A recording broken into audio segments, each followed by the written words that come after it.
Hey, thanks for joining me. Let's continue with Ninja Boy. We looked at issue 1 not too long ago, and I had asked on that video how many people remembered this, and most people were like, either no, I never heard of this, or oh, right, yeah, I do remember seeing that back in the day.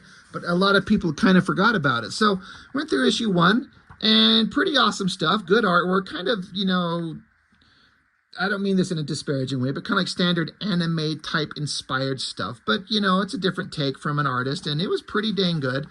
Basically, a boy who's, him and his 2 older brothers who are big badasses are part of this ninja clan with his grandfather, and his grandfather sends him on a mission to go execute this guy. So he has to go do it, but it ends not well because he gets surprised, and you got bad guy and then 2 badass looking kind of crazy villainous guys that are like, hey, we're here to kill you. We knew you were coming. You ain't sneaking up on nobody.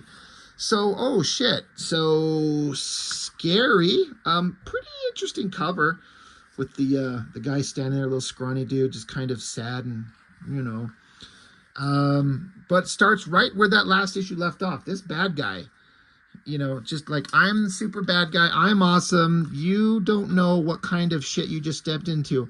One thing that I noticed that I was like, what did I miss? Because there's this little person, this kid or something. I'm like, that wasn't there in the last page of the last book. So I came back and I had to look, and no, it's just main bad guy and 2 other henchmen. There's no third person, so this guy's just added randomly. I don't care. I don't think it ruins anything, but, our little heroic, young, inexperienced kid, he's facing off against what's probably pretty bad, but the question is how bad will this be?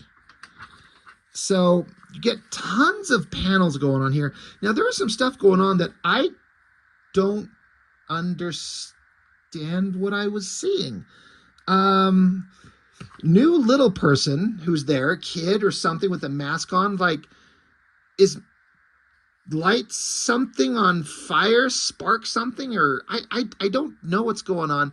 And it keeps going back and forth from Ninja Kid kind of watching. And then I don't know if they're smoking something. And that's with these panels where that's in this like negative kind of thing. They're like lighting up shit. And so I'm like, all right, I don't know if I get it. I don't know if I understand what's going on. But bad guys are basically like, they are unconcerned, and they're trying to intimidate the shit out of little kid ninja. And they're like, your grandfather is dumb to send your dumb ass to fight his battles. Like, this is dumb. Like, you're poised, ready for battle. Like, you're a joke.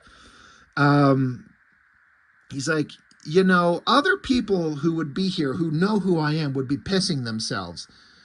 But you don't. I don't think you know the trouble that you're in. He said, and he continues, the bad guy here, he's like, to tell the truth, I do hate murdering children. They never seem to put up much of a fight. He's like, that was some high-quality taunting, and not even a blink. You're no fun at all, kid. He's trying to scare the shit out of this kid, but the kid's not giving him anything. So, main bad guy tells his henchman, like, just kill him. Just get rid of him. So, little ninja guy, Nakio, I think is how you say his name, being kind of a little badass, he just unloads with some, like, throwing stars. Everyone kind of looks, and I like the henchman here. He just extends his arm to protect his boss and just takes the weapons in the arm and the chest, and this other guy just bounces off his helmet. Like, good attempt, but these guys are like 100% ready for it. Nikio's like, oh shit, as bad guy pulls back his giant sword to slice down. So Nikio takes his own little sword, stabs it in the ground, and does a little like circular twisting maneuver. And then you get this kind of cool shot where he just basically cut a hole in the floorboards of the building to drop down under it to get out of their way, to kind of do a quick escape. I'm like, well, that was pretty badass. But now that he's under the floor of this elevated building, they start stabbing through it, trying to get him. So stab, stab, stab. So he runs, gets away, takes off. He's got to get the hell out of there. I like that there's no text boxes everywhere telling you shit we don't need to see. We're just letting the visuals tell the story. Thank you, writer Alan Warren with Ale Garza and Dan Norton. Guys are doing good work. So the building that they were in, the wall kind of explodes and the bad guys are jumping out. They're like, they're going to chase the kid down, but the boss says, don't bother. He's only a boy. Like, he's not concerned in the slightest. So I guess they're just going to let him go because they got something else that they have to do. So main bad guy is like, oh, I'm looking for my friend. So he finds a spider on the ground. He picks up the spider and he says, tell your mother I have a gift for her. And then he lets the spider go and the spider crawls off. So this bad guy can commune with the darker creatures of the world, the spiders and insects and shit. Creepy, evil, pretty awesome. Bad guy's like, come on, guys, we got to get going. My public awaits. And this is kind of established in the first issue that he's like some kind of like well-known public figure. So Nikio gets out here. There's this loud drum booming. He's talking to himself in his head about how he's shit's gone bad. I don't know what the hell's going on. So he looks and he there's something going on in the distance. So he's got some little steampunky kind of advanced binoculars. He gets out so he can zoom in up close, and all these shots of these regular kind of common people here look really good. Lots of detail on people here. They get up on a stage and he's there with his warriors and he's like, thank you, you're too kind, you're making me blush, and everyone's cheering him on. So he's very well regarded. And then they show these other people, this girl with these knives, this other dude with this basket on his head, some kind of creepy thing. I guess there's a,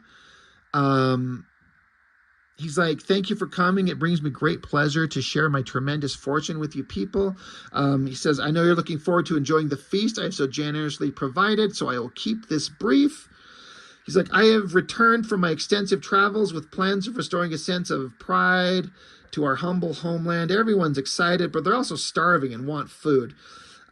He's like, but I've met with some opposition, but I believe peaceful compromise is the key to a fortuitous future for us all. So if you please, with that said, please help me welcome tonight's special guest. So there's something secretive that they've got going on here, and it's revealed. And I remember being like, oh shit. Our hero, Nikio, his two brothers, the fat one and the strong bald one, who were just badasses and kind of making fun of him, they're already captured. Somehow, some way, this guy's already got to him, strung him up, defeated, like execution style. And he's like, you know, these assassins from this other ninja clan, they're trying to interfere with our traditions, and they're trying to, you know, I'm trying to feed the starving masses, but these guys, they're not on our side. So he's even taunting the fat brother. He's like, hey, what's that you're saying about me? And like, oh, that I'm the most powerful warlord ever, and I have a great intellect, and I'm handsome, and only surely you are a god wrapped in human form. Like, he's mocking the brother here. He's like, oh, isn't that great of you to say all those nice things about me?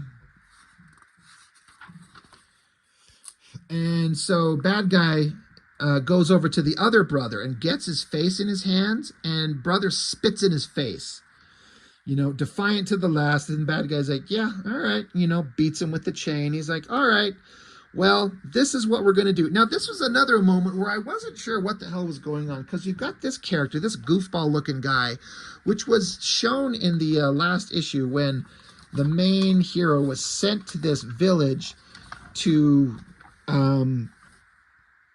you know, hunt down this bad guy. Like, here he is, like, missing teeth. I don't know who this guy is or what he's supposed to be, but he's here.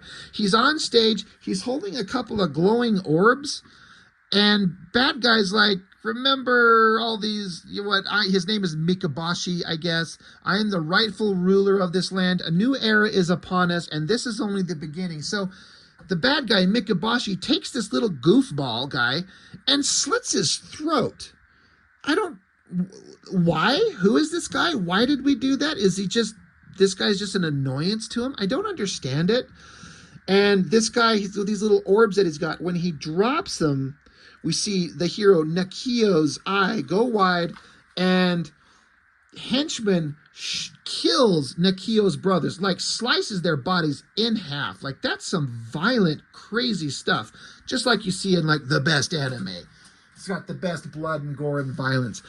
But I kind of liked the brothers and the kind of the relationship they had. And they're introduced in one issue and you get like a good introduction to the brothers. And then halfway through book 2, they're just dead. They're captured, they're slaughtered. And it's violent, it's horrible, and these bad guys seem overpoweringly like powerful. I don't know how else to say it. They're sneaky, they're deadly, and they've got the drop on them in every way, shape, and form. So brothers are dead. It's pretty horrifying. And then out of the blue, there's like this giant animalistic, monstrous mouth that comes down and starts eating the bodies of the dead brothers. I'm like, what? So you flip over, like, it's weird. Like, this monstrous mouth, which was nothing that was here before. Our hero Nakio, he yells Mikabashi, who turns and looks, but he can't see the guy, the little kid, Nakio, who's pulling his sword. He just watched his brothers get slaughtered. But this little furball, his name's Saki.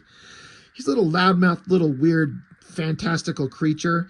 He's telling Nakio to shut the fuck up. I'm trying to be passed out in garbage, and you're screwing up a drunk's, quiet time.